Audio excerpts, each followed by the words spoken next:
That is a very small act from a Leader of the Opposition who has proved his smallness in this place when dealing with a matter of such significance. General Campbell, I remind the House, Madam Speaker, was appointed by the Chief of the Defence Force, General Hurley. That's who appointed General Campbell to this role. He was appointed to this role to take command of the Joint Agency Task Force responsible for implementing Operation Sovereign Borders, which the Foreign Minister reminds the House was a policy that was detailed, articulated and advocated at the last election by those now on this side of the House and received the overwhelming mandate of the Australian people to implement. And any good serving officer in Navy, in military, in the Army or in the Air Force, or indeed I go further than that and go beyond our Defence Forces and I talk about the Australian Customs and Border Protection Service, who is also involved in this initiative, the Australian Federal Police, and I refer to the Minister for Justice, who knows the work that they're doing, the Department of Immigration, the Department of Foreign Affairs, our intelligence services and agencies. All of these men and women are engaged in the implementation of this policy.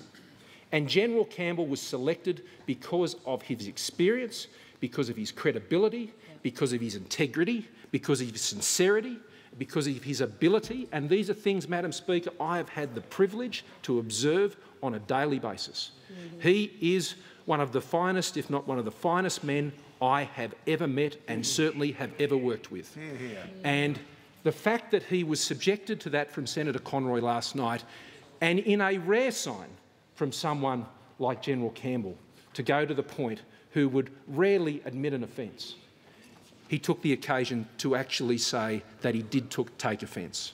And now, if there's a general of his standing who says that in a place like that, then Senator Conroy should not just have withdrawn.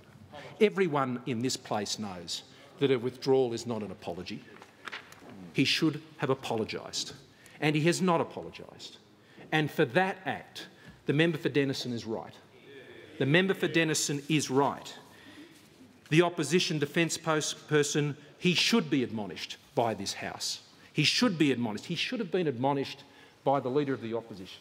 That's what should have happened. That should have happened last night, not dragged around. And when we look at the comments from General Hurley, let's say what he said this morning when he appeared before Senator Conroy as unrepentant as anyone could possibly be. He said, "I was surprised by the accusations made against Lieutenant General Angus Campbell. I was pleased these accusations were withdrawn, but unfortunately, once said, the shadow will linger." The shadow lingers. Lieutenant General Campbell, he says, has a reputation in Canberra, more widely in Australia and overseas, of integrity. I note the interjections opposite. Integrity, intellect and studies impartiality. He is widely respected across Australia's political divide. Well, the shadow is lingering, and this House, on the good motion of the member for Denison, has the opportunity right now to dispel that shadow, and the Leader of the Opposition is not up to the task. He's not up to the task, and that is extremely disappointing, Madam Speaker. Last night, the member for Chifley talked about, "I'm not going to dance around it." What he said was wrong. It shouldn't have been said not to a serving officer that way. That is the transcript of what the member for Chifley said tonight. But what we're seeing, Madam Speaker, I note the interjections. The member for Gorton is warned. What we're seeing from the Leader of the Opposition is a dance. He is dancing around it. He won't face up to the behaviour of his own shadow Minister for Defence. As the Assistant Minister for Defence said earlier, opened his account as the Shadow Minister for Defence with a sledge against one of our strongest and most able and most distinguished serving officers in our military. Madam Speaker, other matters have been raised in this debate by the Leader of the Opposition, and I want to correct the record for their benefit, because they seem to not understand how Operation Sovereign Borders operates and how it works. It brings together 15 agencies. It brings together 15 agencies which the commander of the Joint Agency Task Force operates on a daily basis. And they have a single-minded task, and that is to stop the boats. And they are stopping the boats. Those policies are working. General Campbell's leadership is proving to be a key ingredient in that success. And it only makes me wonder, Madam Speaker, why didn't the previous government ask someone like General Campbell to go and fix their mess? That's what this government did. This government put someone in who had the ability to take the policies of this government and implement them and get the results the Australian people were crying out for.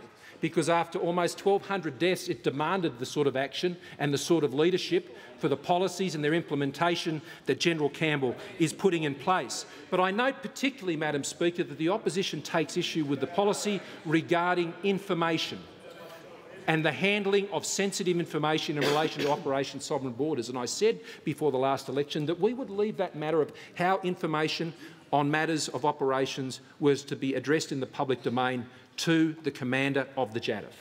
And that's exactly what we did. And every time those opposite have criticised the way information has been handled on terms of maritime operations, they are actually criticising the measures put in place by the commander of the JADF. Because they are, that is the body and that is the commander who has advised me on those policies. And so, Madam Speaker, I'm not surprised that the Leader of the Opposition has not risen to the member for Denison's challenge here today, because he wishes to continue the attacks and undermining of this government and its policies, and now that attack has shamefully gone at the hands of Senator Conroy to attacking one of the most distinguished men ever to pull on a uniform for this country. The Leader of the Opposition, asked me to sit down. I won't be sitting down, Leader of the Opposition. I will be standing up. I'll be standing up for General Campbell, and you should be ashamed of yourself. I call the Honourable the Manager of Opposition Business. Thank you very much, Madam Speaker.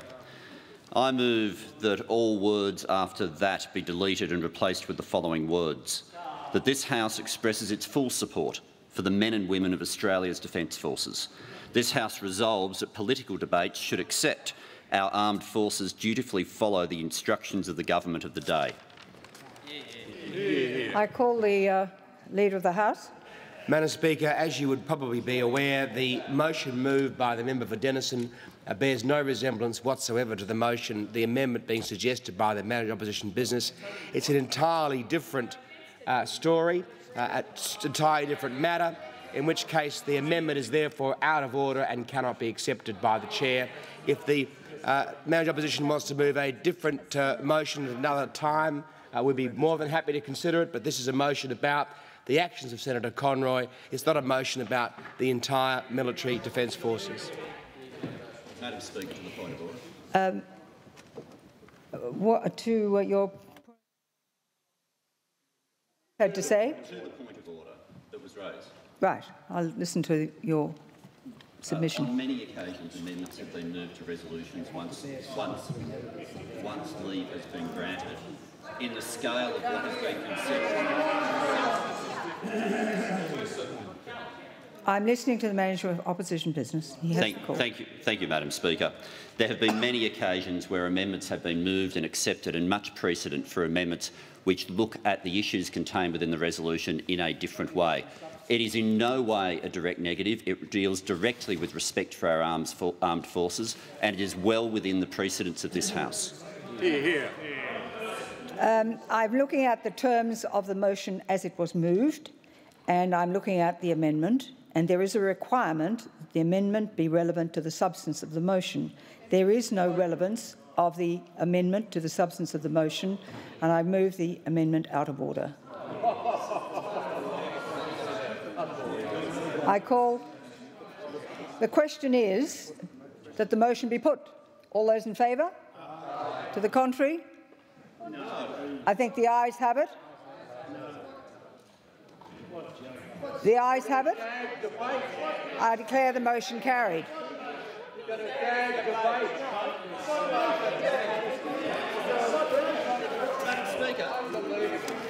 Madam Speaker, when did I cease to have the floor? When I made my ruling. But I was still on my feet. I'm sorry, you were not properly on your feet. You should have been sitting down. Madam Speaker, point of order. I made my ruling. Point of order. On what? Point of order. Point of order you may make. Madam Speaker, could you please define what it means to be properly on your feet in this House? Because there is nothing in practice, no precedent anywhere. The member will you take are his on seat. your own. The member will take his seat. I will take, and the member for Isaacs will remove himself under 94A. Now, the fact of the matter is this. The fact of the matter is this. You are on your feet when you are given the call. Now, earlier today, we had an instance where I gave the call to the Leader of the Opposition. I expected him to answer a question. He didn't do it. He spoke on indulgence without first seeking it, but I let it pass. But on this occasion, I had made a ruling. I had put the motion. The motion is now carried, and we will move on to the rest of business. Madam Speaker. Point of order, Madam Speaker. I will acknowledge the Manager of Opposition Business. Thank you, Madam Speaker. If I can refresh, while you made your ruling, I took one step back, remained on my feet, seeking the call. You should have sat down. Madam Speaker, I move that the Speaker's ruling be dissented from. It's passed. I'm sorry. The moment has passed. The Leader of Opposition Business. You've missed it. The motion has been put. Too late. Point of order. The member will resume his seat. The member will resume his seat. Is that your ruling? The member will resume his seat. Is it your ruling? It's not a ruling, it is a statement that you will receive. Is that how you rule? Now I call the Leader of Opposition Business. Madam Speaker. I call the Leader of Opposition. Point of order, Madam Speaker. Point of order. Then I'll hear your point of order. What is it? My point of order is that the debate should still be considered to be underway given the error you made earlier. There is no point of order. Madam Speaker, I call I move the Leader that the ruling be dissented from.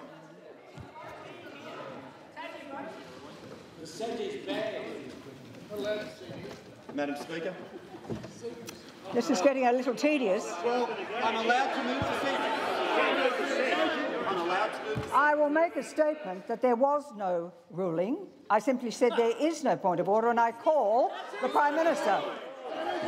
Madam Speaker, I ask that further questions be placed on the notice paper. Madam Speaker, point of order. On what?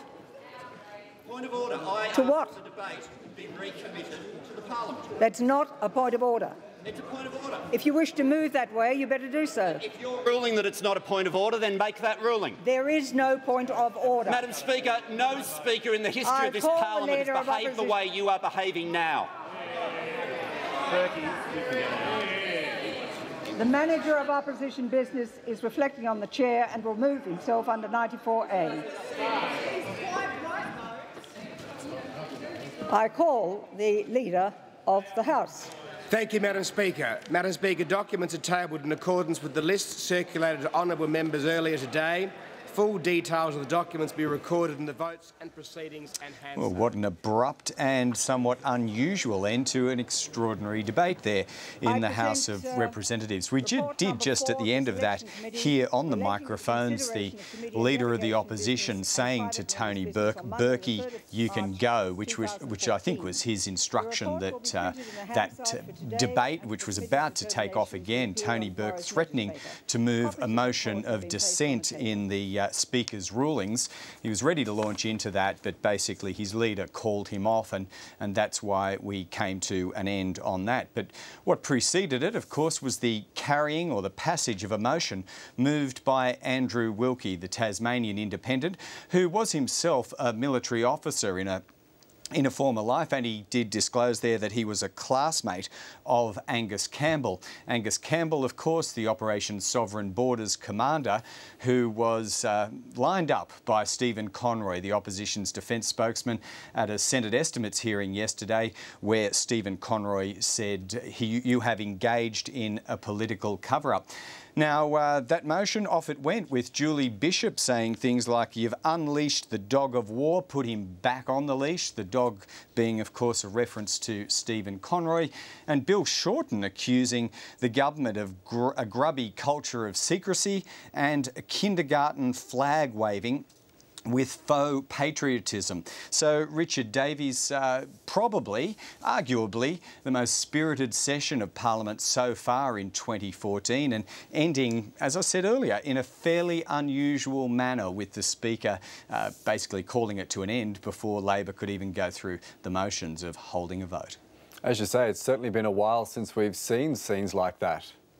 Yes, well, procedural stoushes and this sort of thing, indeed censure motions, were probably more the norm of the last Parliament, but this one was always going to be interesting. I guess you would have to say always going to pass, at the moment at which it was moved by an independent MP, and the government was thoroughly behind it. So the numbers would never have been in doubt. Nevertheless, I guess the opposition would at least have liked the opportunity to have cast a vote during a division, but events just overran them in the final analysis. But interesting also that I did not hear the word Stephen Conroy leave Bill Shorten's lips during his reply to Julie Bishop. So while he absolutely went to go and state Labor's support for all men and women of the ADF, and he also said that he tried to make contact with General Campbell to express his support, he didn't actually mention Stephen Conroy or defend that individual in particular. So just one to observe in there. OK, that's our political correspondent Greg Jennett in Canberra. To other news, and an emergency warning has been issued by the Country Fire Authority for Ricketts Marsh. There is a fast-moving, out-of-control grass fire travelling along McDonald Road and Mullerick Road at Berigara. People in the area are advised to leave. That is the safest option, they say, is to take shelter indoors immediately. So that's an emergency warning issued from the Victorian Country Fire Authority for Ricketts Marsh. Now, another area that's been discussed today in the political circles is the federal government's drought assistance package. Well, let's get some reaction to it now. And I'm joined from Melbourne by John Noonan, who's a senior lecturer in agribusiness management at Curtin University. He also led the design and delivery of key elements of the federal and WA state government's pilot drought reform package in 2010. Mr. Noonan, thanks for talking to us. Is this drought assistance package a good step forward? Richard, I think it's a starting point, and in that context, yes, it is a good step forward. However, I think there's a lot more that needs to be done beyond the measures that have been put into the public domain today. Because we've heard about concessional loans, income support, also support for mental health. What else do you think should have been made available? Richard, I think just in the context of those three, the mental health and income support components are probably the most important ones to roll out now in front of the July arrangements, and the loan ones are obviously important in some situations.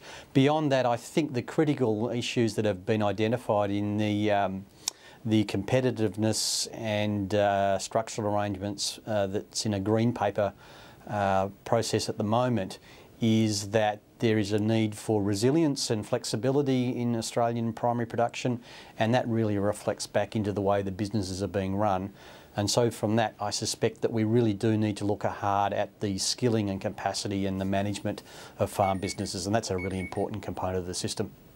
Now, Australia has always seen drought, always will be in drought at some period of time. You mentioned that this is a good short-term package. Why haven't we got a standing package of long-term measures that we can have kick in when these sort of situations occur sometime, you know, within decades or every 5 to 10 years? I guess the short answer to that is that there were arrangements in place, and they'd been shown by a number of reporting mechanisms to have not worked that well, and that the Australian and state governments and territory governments are in the process of moving to a new set of arrangements, and they are due to come into place in July this year. But it's important for us to recognise that those exceptional circumstances arrangements historically had resulted in some ability to be more flexible and more resilient and more adaptive for farmers, but the reality is in the new world they're actually going to need more efficient and effective ways to be more flexible and more adaptive. You mentioned the new world there, as well as drought. What are the other factors that are making it tough for farmers to run a profitable business in Australia? I guess the ones that are obvious are the Australian dollar and its movements up to 105 odd cents, now back in the 90-cent range, and the terms of trade that are wrapped around that have been a challenge for those who are marketing Australian agricultural products. The cost of imported inputs into the agricultural sector, so fertilisers, chemicals, machinery, have certainly been quite variable over the last 5 to 10 years. And I guess the key essence to the mix is that we are increasingly in a competitive environment where Australia's competing with China, Brazil, as examples of horticultural suppliers to other parts of the world, and Australian primary producers are in direct competition with those emerging producers of dairy products, grain products and horticultural products. So there's still plenty of work to be done. That's John Noonan, Senior Lecturer in Agribusiness Management at Curtin University. Thanks for talking to us. Thanks, Richard. Police in Victoria say the coal fire that has been burning at the Hazelwood power station for 15 days was started by arsonists. And concern about levels of carbon monoxide are growing in the state's Latrobe Valley. Residents in Morwell are worried about toxic smoke blowing across the town, as Jackie Peake reports. Well, there's a lot of concern in the community after police revealed that an arsonist, or perhaps multiple arsonists, were responsible for this coal mine fire, which burns behind me at the Hazelwood coal mine. This fire broke out on February 9th, and police have revealed that 3 fires were lit in the area at a rural community called Driffield on that afternoon.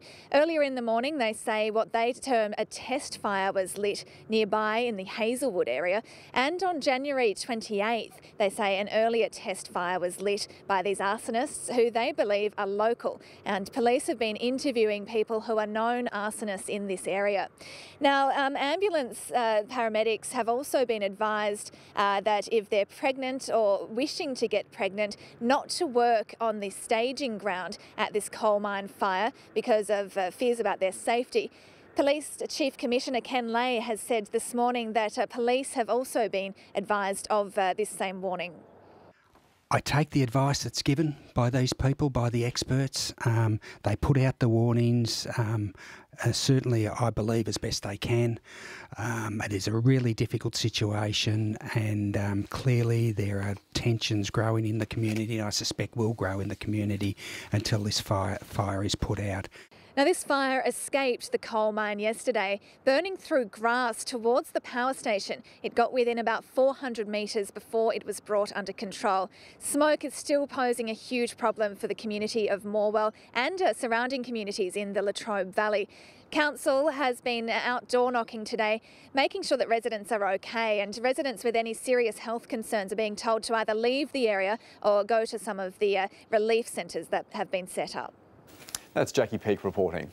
Well, today marks 100 years since Sir Douglas Mawson returned home from the first Australian expedition to Antarctica. On this day in 1914, the geologist sailed into Adelaide, ending a 3-year journey of the frozen continent. The research conducted by Mawson and his team has become crucial to charting modern signs of global warming. But the scientific breakthrough came at a cost following the deaths of his fellow explorers Xavier Mertz and Belgrave Ninnis. Last year, a group of Australian scientists set out on a 6-week journey to retrace Mawson's expedition. Well, to tell us more, I'm joined by the founding chairman of the Mawson's Hut Foundation, David Jenson. Mr. Jenson, thanks very much for talking to us this afternoon. Just Richard. How significant is this centenary? Well, Mawson's Australia's greatest Antarctic explorer, and it's because of him that Australia's got a claim to 42% of the Antarctic.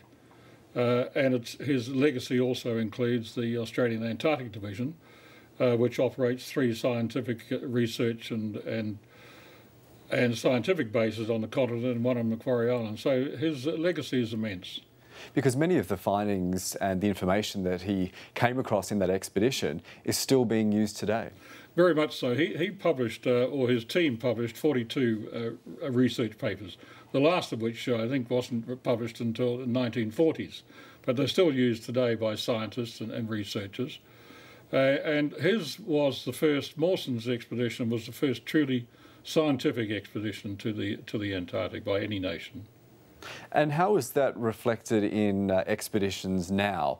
What information have they been able to take from Mawson when they're going to Antarctica now to make more research? Well, I think there's a lot of the work that Mawson and his team did, because they were a team of young scientists, mainly from Australia and New Zealand, and they're basing a lot of their research still on Mawson's.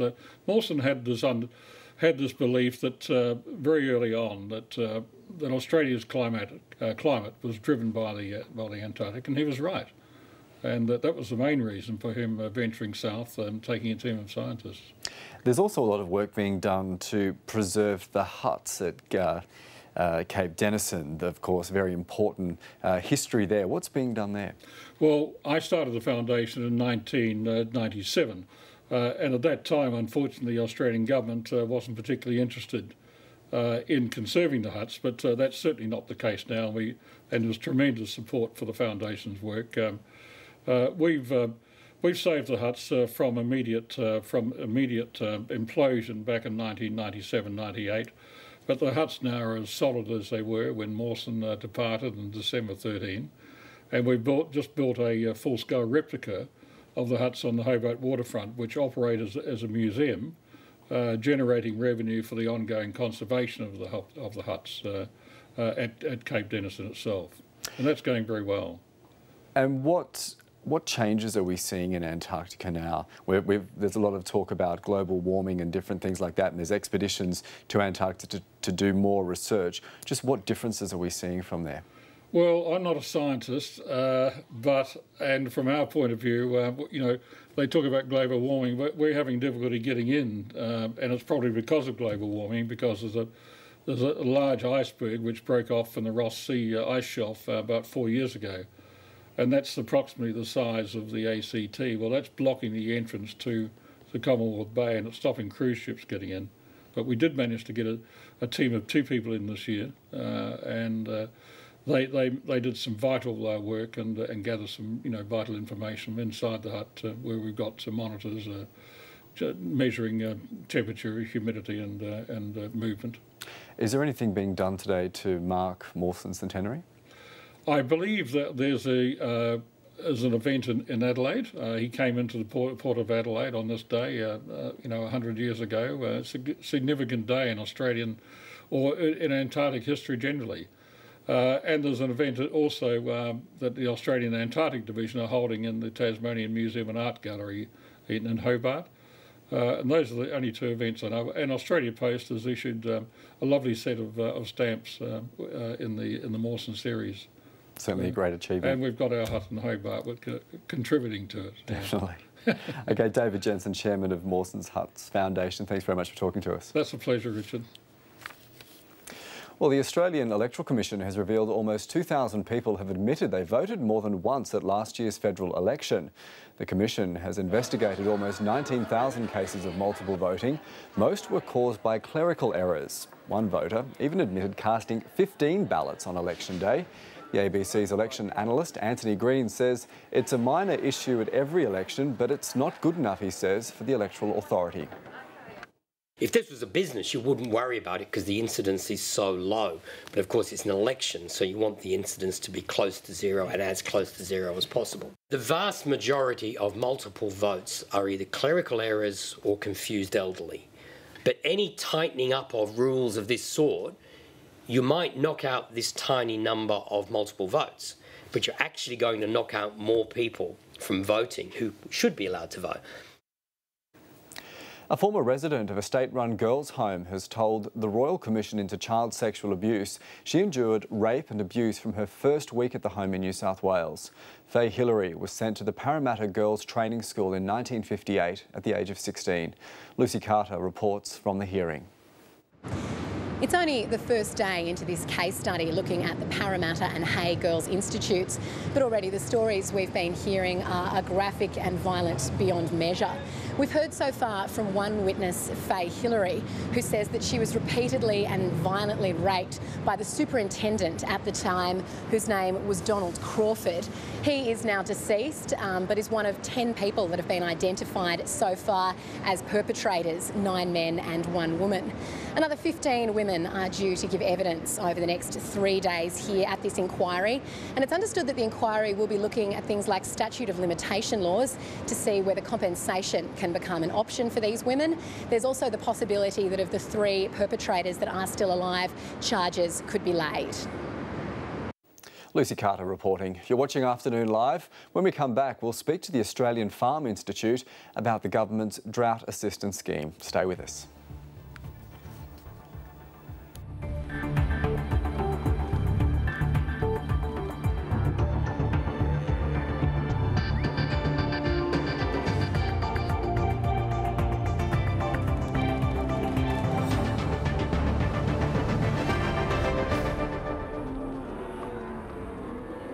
This is ABC News Radio. Your news now. 5:30. 7 o'clock in Darwin. Been fighting the case since. Let's take a closer look at wallabies have come through a tough one. China now, where state Prime Minister has moved that pushed global stocks higher. Start your day with ABC News Radio Breakfast. Join me, Sandy Aloisi. And me, Marius Benson, for the most comprehensive news at breakfast. Available online, digital radio and the ABC Radio app. It's your news now.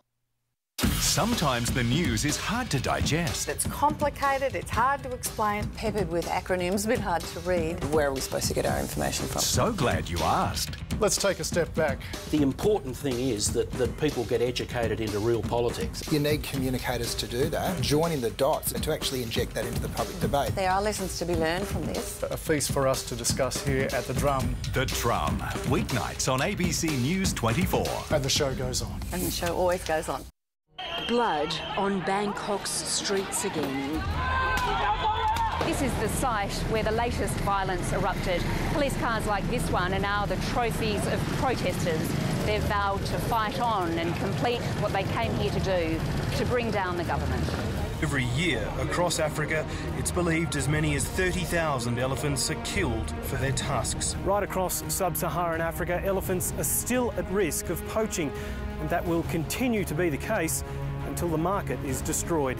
North Korean leader Kim Jong-un pays his respects to a man who is still revered as the dear leader. But now the North Korean regime is in the sights of the United Nations. Japan and the United States have welcomed the report, but it's likely China, North Korea's only ally, will block any attempts at the UN to refer the regime to the International Criminal Court. The World, tonight on ABC News 24. Officials here say that could breed resentment. For those on board, their hopes of making it to Australia have been shattered.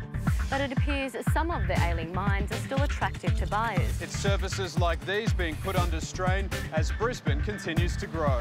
Public attitudes have changed a lot in the past decade. They'll run into anti-fascist protesters, and that's where the trouble could start. Now some people here are talking about toxic growth. Tension is rising, along with the death toll. There's still a sense of fear among many Tamils living in northern Sri Lanka. It's this way to Russia and this way to Sweden. Another twist in Thailand's political history. It's a sure sign that once again New Zealand is punching above its weight. Perth, Darwin, Alice Springs, Rockhampton, Brisbane, Sydney, Canberra, Melbourne, Hobart. Reporting for ABC News 24.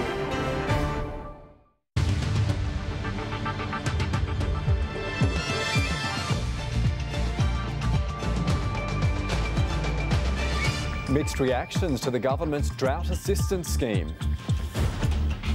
Concerns accusations levelled at General Angus Campbell will ruin his international reputation. And more harrowing allegations of child sexual abuse revealed in the Royal Commission in Sydney.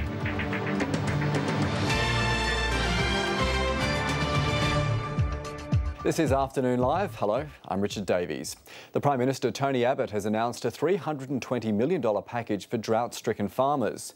It includes money for concessional loans and cash to help farmers access more water. From Canberra, Anna Henderson reports. No such luck, politicians. The Prime Minister has rounded up some help for cash-strapped farmers. Some of you might be inclined to say, well, this is a special deal for farmers. No. This is akin to a natural disaster. But will it be too late? Why it has taken so long is for the Prime Minister to explain, but many struggling farm families will be asking that question today. And is it enough? Since the millennium drought ended, we've had 3 or 4 years or more, and we still don't have that long-term solution. The package is worth $320 million. It includes investment in concessional loans to take off the financial pressure, more funds for water infrastructure, money to deal with feral animals, and funds to manage the mental toll on farmers. The next part is to make sure we maintain the dignity of the house. The dignity of the house so that people can pay their chemist bill, keep their power on, keep their phone on. Attention in the rural community will now turn to how the assistance is used and whether it supports good farm practices. These loans are not to prop up unviable businesses, they are to help viable businesses to adjust to the drought. Cabinet agreed to the drought deal last night, but the ABC understands there are some in the party room who are concerned about how it will be received by voters. One Labor frontbencher has already raised concerns about a government double standard, that the deal for farmers isn't being extended to other troubled industries. Anna Henderson, ABC News, Canberra. Well, for some reaction to the new drought assistance package, I'm joined in the studio now by Mick Keogh, Executive Director of the Australian Farm Institute. Mick, thanks for coming and talking to us. Thank you. We've just heard about this drought assistance package that's been announced. What do you make of it? Well, I think it's got some very good parts. The Farm Household Support Measure is one that was trialled in Western Australia in 2010 and worked very well. It had two impacts. It took the pressure off the household, so it meant there was income coming in to pay the bills, but it also meant those bills were keeping local businesses going. They weren't suffering as well, so that was very good. I think the finance package is a bit of a measure that's been rushed out, and I'm not sure that people would think it's the ideal arrangement, because it's sort of almost a measure that's been rushed out in the absence of any other longer term measures, and I think that's where it came from the previous government. This government has added to it, but I don't think it's an ideal measure. It will be well accepted, though. How's this finance package going to work? What are some of the details? Well, the individual's bank would have to agree that that person is viable in the long term. They'll be able to then shift some of their borrowings onto a concessional loan rate, so they might go down from about 7% at a commercial rate at the moment back to about 4.5%, and that will generate some savings in terms of the interest payments due. After 5 years, it's hoped that those businesses will be back on an even footing and able to go back to the bank and fully refinance with the bank. Are there concerns that this might see some farmers getting further into debt by taking on more loans? Well, I think that's the concern people have talked about, that if things haven't turned around substantially in 5 years, there will be a fair bit of finance sitting out there, some of it owned by the government, and no real resolution about what to do at that point. The Greens have come out and supported this package, but they say that it should also deal with climate change. Do you think there's enough being done to deal with issues of the climate, rather than just saying this is just drought that happens every decade or every 25 years? Look, I think farmers can only deal with climate change as it evolves. Preparing too early and assuming that some future event's going to occur can often make you just as broke as not preparing. So I think farmers are doing a pretty good job of that. I think there's been an unfortunate flow of circumstances in these areas of Western New South Wales and Queensland that probably haven't really given people time to get ready, and that's probably the biggest challenge. Just how bad is it for some of the farmers who are in some of these areas? For most people, I suppose, in the city, they just really don't get an idea. If you could explain just how tough it is. Well, it comes down to this. You'll eventually get to a point where you can't feed your livestock. And in those areas, livestock is the main production income. So cattle in the north, sheep in Western New South Wales. At that stage, you've got to get rid of them, and some of them will obviously die because of lack of feed and water. and the income stops. So you've got bills like interest on your borrowings, you've got money to keep the household going, you've got school fees and petrol and all those sorts of things keep coming in. And depending on how the farmer's situated, that can be a pretty terrible situation when you've just, you know, no income for 12 or 18 months, because it's not only the drought period itself, it's the recovery period. You when things turn around, when you've got feed, you go and buy livestock, but of course they're not ready for sale for 6 to 9 months or perhaps even a bit longer. So it's certainly pretty challenging. Some people have said this is a good short-term response.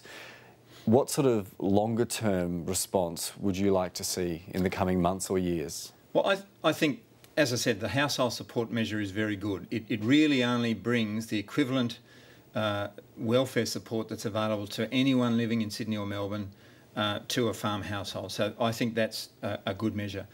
I think in terms of longer-term stuff for the business, it's incentives for preparation. So just as we provide incentives for individuals to put away some money for their superannuation so that when they haven't got any money in their retirement, they have some income, I think similar sort of measures need to be there, and they'll need to be there a couple of years because farm businesses can't just generate their own support immediately. So I think thinking about those sorts of things is a useful way to think about it. A bit like a future fund. That's right, yeah. And probably there are measures there at the moment called farm management deposits, but there's not really a big incentive. They're treated much the same as income. They help smooth out the income, but they don't really create the sort of incentive, for example, that a superannuation contribution is able to generate.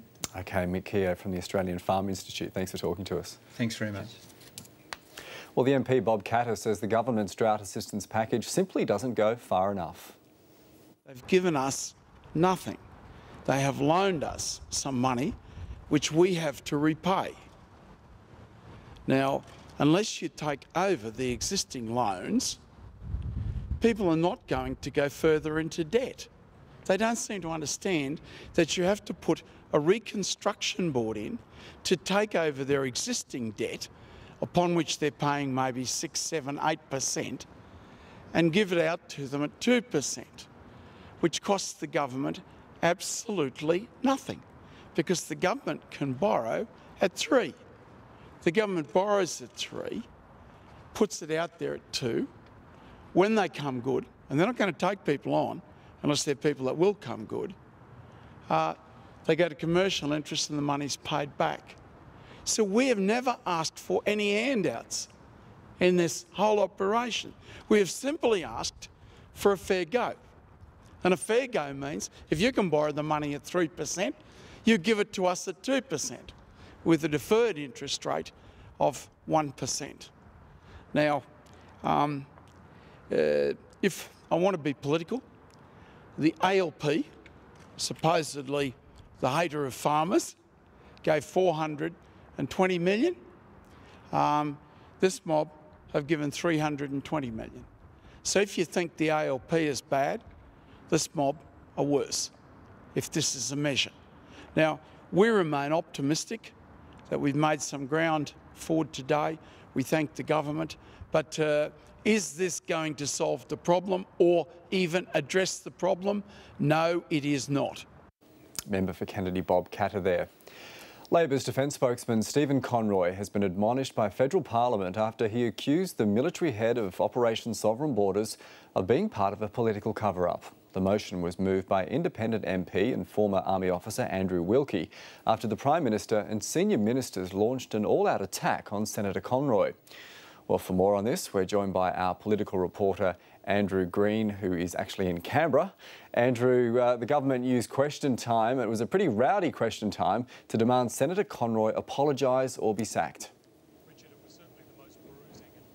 Question time of the year, and all centred on Senator Stephen Conroy, who doesn't sit in the lower house. He's of course an upper house member as a senator, but his comments yesterday towards the commander of Operation Sovereign Borders, Angus Campbell, was what was in focus, and the government from the Prime Minister down were leading an all-out assault on him, demanding that he either apologise or be sacked by the opposition leader Bill Shorten. And they were joined also also in the criticism by a critic of the government's asylum policies, Andrew Wilkie. Now, he's a former classmate of the General, Angus Campbell. They were both in the army together, and he said that while he disagreed with what the General was doing in terms of carrying out Operation Sovereign Borders, he thought that Stephen Conroy's attack on a member of the military was out of line. So let's now take a listen to how that attack on Stephen Conroy and the opposition leader played out in the House of Representatives. If he takes no action, he reduces himself to exactly the same level as Senator Conroy. And let's face it, if Senator Conroy was in the army, he'd be peeling potatoes about right now. I can see the member for Hunter, Joel Fitzgibbon, sitting there squirming in embarrassment at this grubby tactic on the part of the opposition. And he actually said, Madam Speaker, he said, "We are living in a movie and you are Colonel Jessup." Well, of course, that means that he obviously thought he was the incredibly handsome Daniel Caffey, played by Tom Cruise. Well, we can all see the resemblance, it's obvious. He'd be excused for thinking that. He's been given shocking orders to carry out, but I'm sure that he's carrying them out to the best of his ability, and he's doing it as honestly as he can. So I call on everyone in this place to support this motion, that the opposition defence spokesperson be admonished for calling into question the integrity of Lieutenant General Angus Campbell. You should have demanded an unqualified apology this morning. You should have stood up in question time and distanced yourself from Senator Conroy. And having unleashed this dog of war, it's time you put him back on the leash. Time you put him back on the leash. And Andrew, it was soon after that we saw the opposition leader Bill Shorten hit back.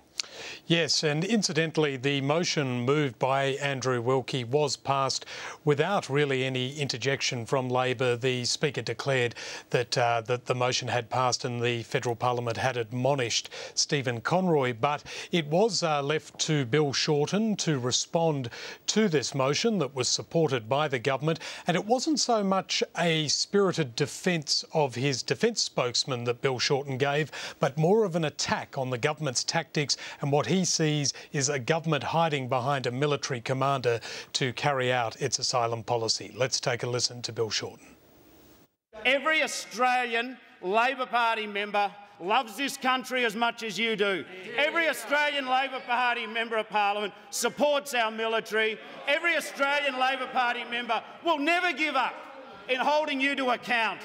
And the fact that you choose to try and hide behind this sort of military patriotism, when in fact there is no daylight between yourselves and ourselves. You should be better than that.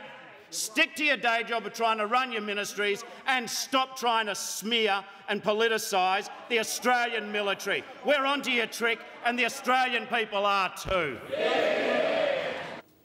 So we heard from Senator Conroy. Is he sticking to his criticisms of the military's role in the government's policy?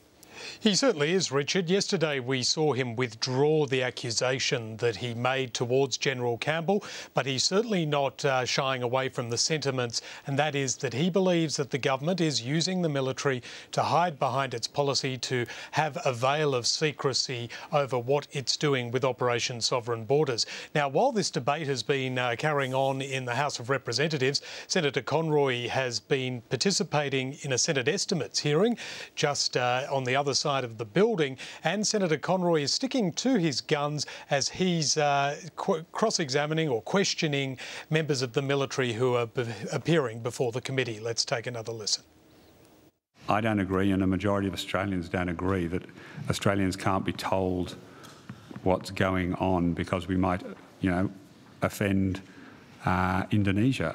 There's a large amount of Australians who say they find it offensive they can't be told what's going on, and are offended by the government's unwillingness to provide basic information. And it's led to a tragedy, and people want to be confident it won't lead to further tragedies, which will be entirely at the door of the government, nobody else.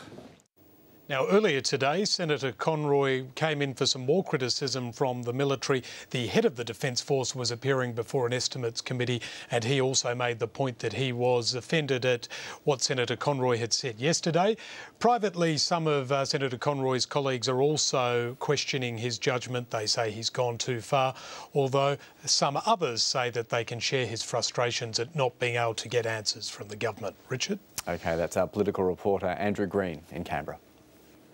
The Australian Electoral Commission has revealed almost 2,000 people have admitted they voted more than once at last year's federal election. The Commission has investigated almost 19,000 cases of multiple voting. Most were caused by clerical errors. One voter even admitted casting 15 ballots on election day. The ABC's election analyst, Antony says it's a minor issue at every election, but he says it's not good enough for the Electoral Authority. If this was a business, you wouldn't worry about it because the incidence is so low. But of course, it's an election, so you want the incidence to be close to zero and as close to zero as possible. The vast majority of multiple votes are either clerical errors or confused elderly. But any tightening up of rules of this sort, you might knock out this tiny number of multiple votes, but you're actually going to knock out more people from voting who should be allowed to vote. A former resident of a state-run girls' home has told the Royal Commission into Child Sexual Abuse she endured rape and abuse from her first week at the home in New South Wales. Faye Hillary was sent to the Parramatta Girls Training School in 1958 at the age of 16. Lucy Carter reports from the hearing. It's only the first day into this case study looking at the Parramatta and Hay Girls Institutes, but already the stories we've been hearing are graphic and violent beyond measure. We've heard so far from one witness, Faye Hillary, who says that she was repeatedly and violently raped by the superintendent at the time, whose name was Donald Crawford. He is now deceased, but is one of 10 people that have been identified so far as perpetrators, 9 men and 1 woman. Another 15 women are due to give evidence over the next 3 days here at this inquiry, and it's understood that the inquiry will be looking at things like statute of limitation laws to see whether compensation can become an option for these women. There's also the possibility that of the 3 perpetrators that are still alive, charges could be laid. Lucy Carter reporting. The Australian Federal Police is facing legal action in the federal court over its raids last week on the offices of Network 7 in Sydney. The AFP obtained warrants to search the network's Pyrmont offices and other premises for documents. It was part of its investigation into whether convicted drug smuggler Schapelle Corby would profit from telling her story. On Saturday, the AFP apologised for an error on a letter attached to the warrant, which said 7's solicitor was reasonably suspected of a crime. 7 says it's asked the court to review the issue of the warrants in a bid to set the record straight and recover seized material. Police in Victoria say the coal fire that it's been burning at the Hazelwood power station for 15 days was started by arsonists. And concerns about levels of carbon monoxide are growing in the state's Latrobe Valley.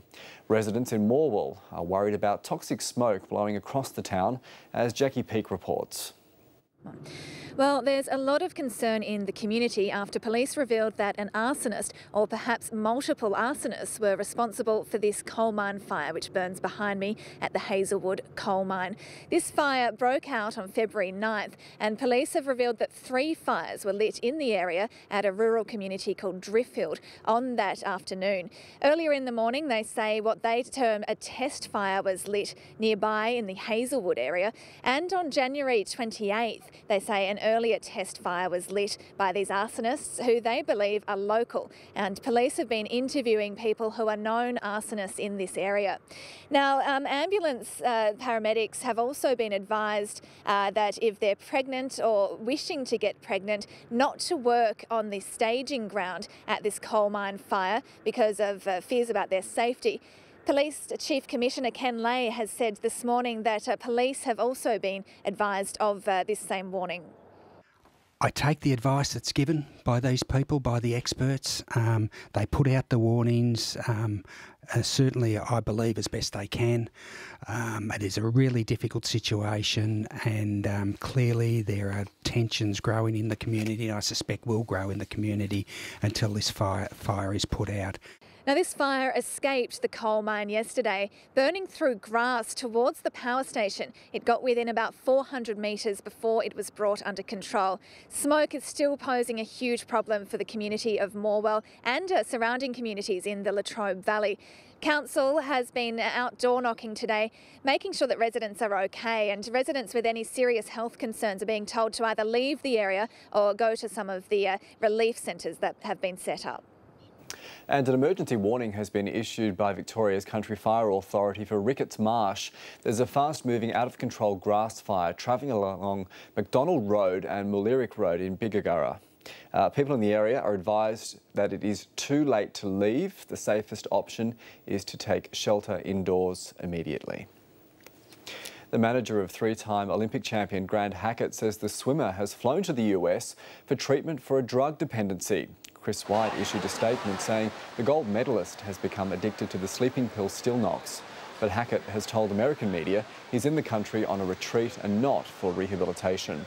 The latest development comes after he was photographed shirtless in the early hours of Saturday morning at Melbourne's Crown Casino, searching for his 4-year-old son.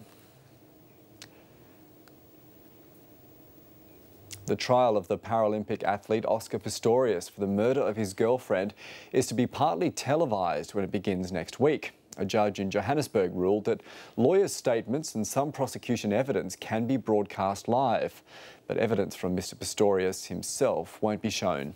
The athlete denies murdering Reeva Steenkamp last year. Remember this? The media interest in Oscar Pistorius' case was frenzied enough at his bail hearing last year, and that wasn't even televised. Now comes the trial itself, and today a ruling that the cameras will be allowed in so the world can see South African justice in action. It is, in my view, in the public interest that, within allowable limits, the goings-on during the trial be covered as I have come to decide. Oscar Pistorius stands accused of murdering his girlfriend Reeva Steenkamp on Valentine's Day last year. The athlete swears he thought he was shooting an intruder. Cameras won't be allowed to film Pistorius himself when he's giving evidence, but there will be a live audio transmission to feed a global audience. It's precedent-setting. It's a victory for open justice. We couldn't be happier. They're like exposing him and pleading him guilty already, so it's not really fair. It's his personal life. It's not fair on him. It's not fair, no, it's not. Pistorius' lawyers say they fear the cameras will impede a fair trial. It all starts in earnest on Monday. Let's get a business update now with Alicia Barry. And Alicia, some troubling times for the airline industry. Indeed, Richard. Today we've heard from the regional airline Rex. Now, it's warned it will suffer the consequences if the federal government agrees to guarantee Qantas's debts. Qantas has been lobbying the government for assistance since its credit rating was downgraded by 2 major credit rating agencies. Rex today confirmed its own problems with a 60% drop in before-tax profit for the 6 months to December. The airline's Deputy Chairman, John Sharp, says Qantas should be looking to fix the fundamentals of its business, such as on-time arrivals, rather than seeking a bailout. Sydney Airport will not confirm whether Qantas is seeking to renegotiate its terminal lease at the facility to cut its own costs. Qantas Chief Executive Alan Joyce said in December the struggling airline would review spending with its top 100 suppliers. Sydney Airport says Qantas is the airport's largest domestic customer, but won't reveal what discussions they've had with the airline.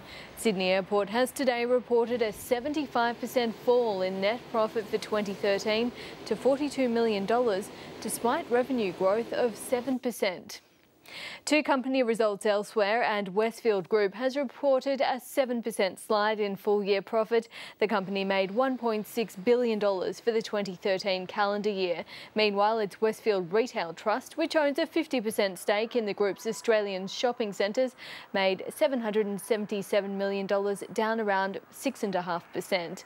Well, turning to the market reaction, and investors don't like those numbers from Westfield. The share price lost over 3% today. Sydney Sydney Airport managed gains of 3% despite that profit slide. Lend-Lease has dropped close to 4% after it delivered a 16% fall in its half-year result. Worth noting, the Qantas share price is another 2% higher today. And it was a volatile session for Flight Centre's shares, but they managed to add 3% by the close after a strong half-year result. Australian tech company AWA has appointed administrators after 105 years of operations as it struggles to compete with rivals. The company was originally a radio manufacturer and broadcaster, but in recent years has focused on providing technology services to business and government. The company has 250 employees. Well, turning to the Australian share market now, and it did manage gains despite mining stocks dragging on trade. The All Ordinaries Index up 3 points, as was the ASX 200 Index. Wall Street did slip in late trade as weak data and yesterday's big gains gave investors little reason to buy. Checking commodities now, and the price of spot gold is heading higher in the Asian session. Crude oil did drop around 1% overnight, and the Australian dollar is down against the greenback compared to where it was this time yesterday, but still above that 90 US cent mark. Well, there's been a sharp slide in China's currency, the yuan.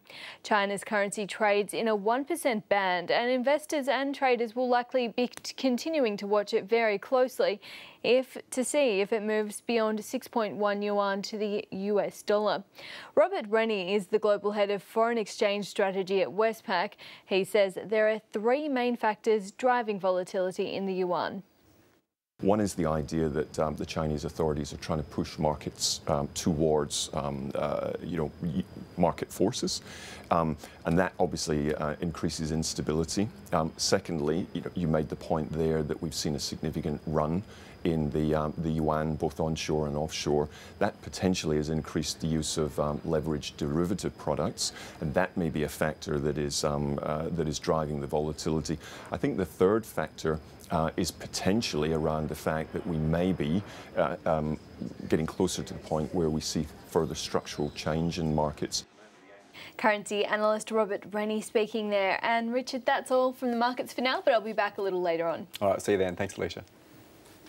The former editor of the News of the World, Rebecca Brooks, says she didn't know that phone hacking was illegal when she was in charge of the paper. She told a London court she knew it was possible to access other people's voicemail, but she had never sanctioned it. She also said she knew nothing about the hacking of the phone belonging to the murdered schoolgirl Millie Dowler in 2002, and said she only found out about it 3 years ago. The mobile phone of a schoolgirl who'd been abducted and murdered, hacked into by a tabloid newspaper. But who at the News of the World knew Millie Dowler had been targeted? Rebecca Brooks was the paper's editor. The prosecution says not only did she know, but so did Andy Coulson, her deputy, because they discussed it by phone. Rebecca Brooks, questioned for a third day, denies it. Central to her defence is the fact that while this was going on in 2002, she was not at the helm of the newspaper. In fact, she was here on holiday in Dubai, while journalists in London worked on the next Sunday's edition of the News of the World. She was asked by her barrister Jonathan Laidlaw QC, did she know anything about the decision to access Millie's messages? Her answer, absolutely not. But the messages had made reporters think an employment agency was trying to offer Millie a job.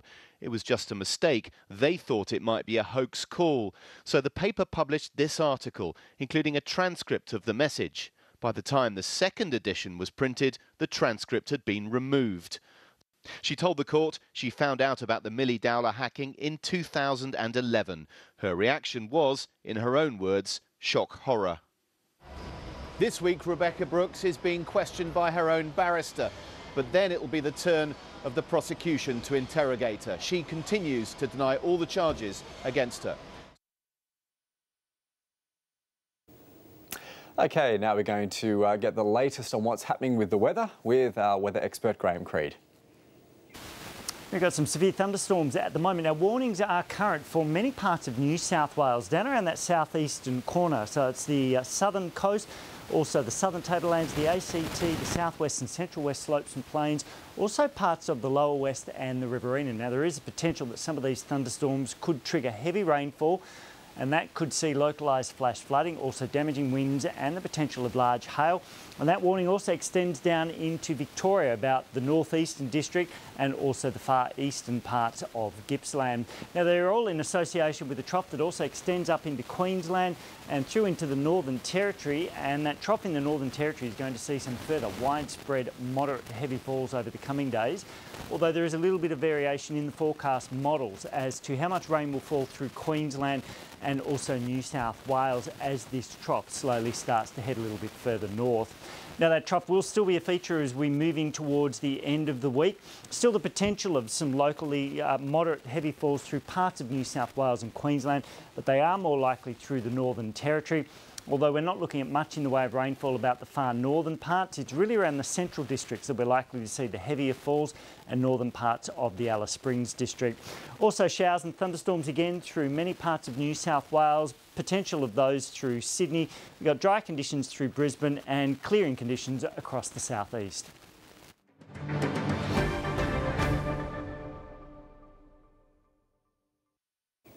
The top stories on ABC News. The Prime Minister has announced a $320 million package of drought assistance for Australian farmers. The bulk of that will be in the form of concessional loans that will be offered at an interest rate of 4%. The government will also widen the eligibility for farmer income support and provide more money for social and mental health services. The federal government has used question time to demand that Labor's defence spokesman either apologise or be sacked for comments about a senior military officer. During Senate estimates yesterday, Labor's defence spokesman Stephen Conroy accused the head of Operation Sovereign Borders, General Angus Campbell, of being part of a political cover-up. Senator Conroy later withdrew the accusation but is refusing to apologise.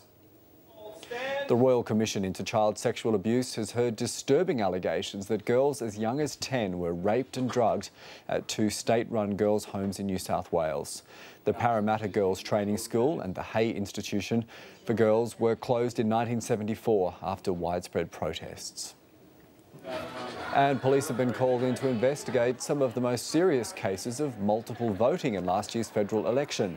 The Australian Electoral Commission has told the Senate hearing that almost 2,000 people admitted to voting more than once, with one person suspected of casting 15 ballots. The market for the virtual online currency known as Bitcoin has been rattled by the failure of one of its biggest dealers. Tokyo-based MtGox abruptly stopped trading yesterday amid reports of a Bitcoin theft worth hundreds of millions of dollars. The firm suspended cash withdrawals more than 2 weeks ago, claiming there was a bug in its software. In the world of the internet, the virtual world, there's a currency that doesn't belong to any nation called Bitcoin. And like all currencies, it can be exchanged into other more conventional currencies like dollars or pounds. Except that one of the biggest Bitcoin exchange houses, called MtGox, has gone offline and seems to have vanished, apparently losing its customers hundreds of millions of dollars. I had 311 Bitcoins in there, which at the time of before this started was worth around $300,000. So it looks like that's disappeared. MtGox, based in Tokyo, did 80% of Bitcoin trading in the early days, but has been in difficulty for some time. And do you think there's been fraud here? I think there's a pretty strong likelihood of that. I think a lot of us have suspected that for quite some time. The fact that they're not talking very openly about what's going on, they deleted all the tweets from their Twitter account yesterday. Something is suspicious and doesn't smell right here. Other Bitcoin exchanges insisted MtGox's woes are an exception and that they're robust. But what's really interesting about Bitcoin is the way it poses a challenge to the big banks, in that it has the potential to become a really cheap global network for transmitting or shunting money anywhere, anytime, so it could be as dangerous to the traditional banks as Amazon has been to shops. I think it's definitely more interesting as a way of moving money around. It is faster and cheaper than any other kind of payment network out there. Bitcoin, an online revolution in global money, or a bubble about to be popped? Perhaps, like the internet in its early days, both. Well, for more on this story, I'm joined by Lucas Cullen. He's the Chief Executive of Bitcoin Brisbane. Lucas, just what does this latest trading failure mean for the online currency? I don't think in Australia it's not a problem. There are a few very good reputable Australian exchanges, but for the protocol, it's definitely going to get in the headlines, and there will be some bad stigma attached to it. But for here in Australia, there's some good exchanges that will take AUD and have Australian company numbers, so we're pretty safe here. How widely used Bitcoins in Australia? Well, it's growing. There's actually a cigar merchant up here in Brisbane who's taking Bitcoin payments, and it actually works very well for him because a whole lot of his suppliers are overseas in Cuba, etc. So he can pay his suppliers instantly using Bitcoins. With the problems we've just heard about with MtGox, has that actually affected the value of a Bitcoin? Because they have fluctuated widely in the past. Yeah, so we've seen probably a drop of nearly 50%. I think it's just, I don't want to speculate, but it's probably just panic selling. There has been a flaw in the implementation of the protocol, and I think investors are just trying to get out. So how safe are Bitcoins if we're hearing that there was potential fraud in the MtGox incident? Well, I think you have to be diligent. It's like any company. You're sending them cold hard cash, and if you don't do your research, then you can be defrauded. Ever since the internet, there's been a lot of scams and a lot of phishing scams, etc. So just like the early days of the internet, you really have to be diligent and check who you're dealing with. So you wouldn't say it's all over for Bitcoin after this latest incident? Oh, no, it's not. I mean, it's probably analogous to what we're seeing in the manufacturing and the car industry. It's not going to be over for our internal combustion engine cars just because Holden have gone under. There's a need for it, a need's growing. This is just one company who haven't implemented their exchange properly, and these companies will be weeded out. Are there any processes in place to avoid this happening to other people through other companies, other exchanges? No, not really. There's, like I said, there's the Australian ones who probably have to act under know your customer laws, etc. Australia's pretty well regulated. There's ones in Russia, etc. that have cheaper prices, but you don't know who you're dealing with. So you, as an investor, have to weigh up the pros and cons and make that decision. But it is particularly, is it more vulnerable to counterfeiting than, say, cash?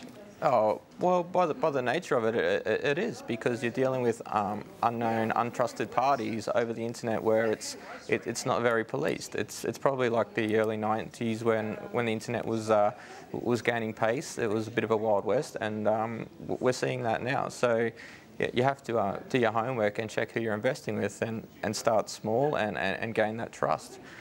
Okay, that's Lucas Cullen, the Chief Executive of Bitcoin in Brisbane. Thanks for talking to us. Thank you. The blaze at the Hazelwood coal mine in Victoria's East is still causing health fears for residents in the town of Morwell. But weather conditions are favouring crews battling the fire after a breakaway threatened part of the power station's infrastructure yesterday. Victorian authorities gave an update on the situation this afternoon, and Fire Services Commissioner Craig Lapsley says the worst of the blaze should be controlled in 2 weeks. We brought an expert panel in yesterday from Queensland, New South Wales to peer review the strategy that we were applying. So we haven't continued not knowing the levels of success or the likely success. That was important. So the Commissioner of Fire Rescue New South Wales from Sydney was down. We had the CEO of Queensland Mines Rescue, who is also an ex-Commissioner of Queensland Fire and Rescue. So fire experts and experts from the industry peer review the extinguishment strategy. Confirmed that we should be continuing to use water. Confirmed that we need to have what they call a balanced water strategy. That is, the amount of water we put in the mine needs to be pumped out. And if we don't do that, we could see collapse, we could see flooding of the mine, we could lose critical infrastructure that allows the mine to operate. So it's a complex environment, is what I'm describing. It's not a simple fire. It's a complex fire to deal with. The federal government has launched a truancy officer program on Queensland's Palm Island in an attempt to improve the island's low rate of school attendance. The ABC's Alison Horn has more. There's about 500 children on Palm Island, but unfortunately only about half of them attend school. The issues surrounding that include a lack of transport and cultural commitments such as travelling with family or going fishing. Now, in an effort to combat those low numbers, the federal government has launched truancy officers, 12 truancy officers here on Palm Island, whose job it is to go around the community each day to pick up children or to go into homes and to collect children who haven't turned up to school. Now, the government says since this program was introduced about 3 weeks ago, they've had enormous success. They've had about 50 more children attending school each day. It's just unthinkable to leave a legacy of intergenerational uneducated people. That is just not going to happen. Now, this program's not just about getting children to school, it's also about employing local people. The 12 truancy officers are residents of Palm Island. They live in the community, they have families, they have children, and the government says that's an integral part of trying to get these children to school. The fact that these truancy officers know the cultural complexities of Palm Island and know the kinship relationships. So it's all going towards bridging that gap of Indigenous life expectancy.